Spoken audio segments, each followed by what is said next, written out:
Hi guys, so in this video I am doing a video about pencil shading.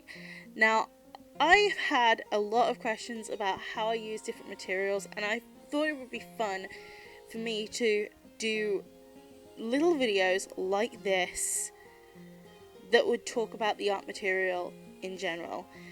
Okay, so I will say before I do start that this was filmed while I was on holiday. So that's why the angle is off, because I did not have my big tripod with me. I did, however, have my little tripod, so that's what you can see me actually doing. I did try and flip the footage around so you'd be seeing it drawn the way I saw it, but it looked a bit too weird, so I just kept it the same way, and I will show you a flipped version at the end of the video. So, let's start with the art materials. Now, I went to the range and I brought a 3B, 5B and 8B pencil of the Derwent sketching or drawing variety. Either way, it was like a red band at the end of the pencil. That's how you can tell the pencils. And you can also, well, it was orange. Also,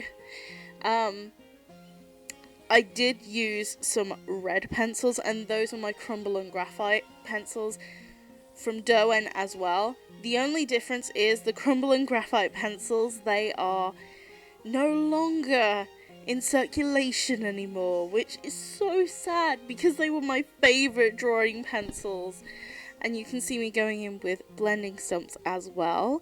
So, how I do pencil shading, it takes a long time to do pencil shading, especially in this depth. I sat through about 2, possibly 3 Michael McIntyre DVDs while doing this, because I did this in the kitchen since it's a really, really small cabin that we were staying in, so you can see me going in with loads of pencil and blending stumps. Now, the blending stumps I was using weren't really the best because I think they were more meant for oil pastels, but I made it work. I made sure it would blend, and it was nice. I say the only problem I have with pencil shading is the fact that my left hand gets coated in graphite. It just gets coated. Sometimes my arm gets so coated. It really depends on the type of picture I'm working on. But it was good for me to actually revisit how I do pencil shading, because I haven't done something this detailed and this sort of shading since I think it was like 2014. It's gotta be at least 2 years ago. And it was that last one was supposed to be just a sketch, but it ended up being a full-fledged illustration in itself.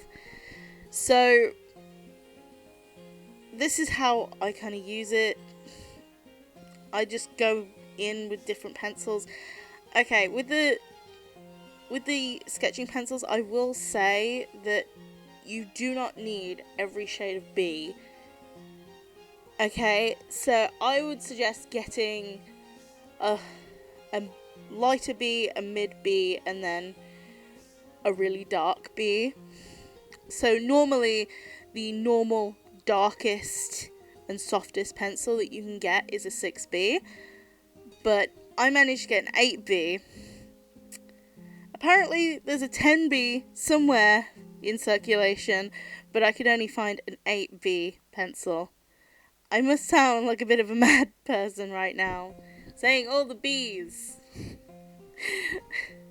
You can also see a putty eraser as well. I used that. It's a Faber-Castell one. I actually brought that from a art shop on the way to university the one day, and it was like £2, and I was so happy with it, because I brought putty erasers in the past and they weren't as good. So now you can see me sort of finishing off. This was fun. It was really, really nice. Michael McIntyre DVDs are between an hour and a half and 2 hours long, so yeah, I got through about 2 DVDs worth of his content. So yes, I'm so sorry about the angle. I wish I could have got a better angle. Maybe next time I will come up with a different sort of angle for me to film at. But I'll see you guys in the next video. Bye guys.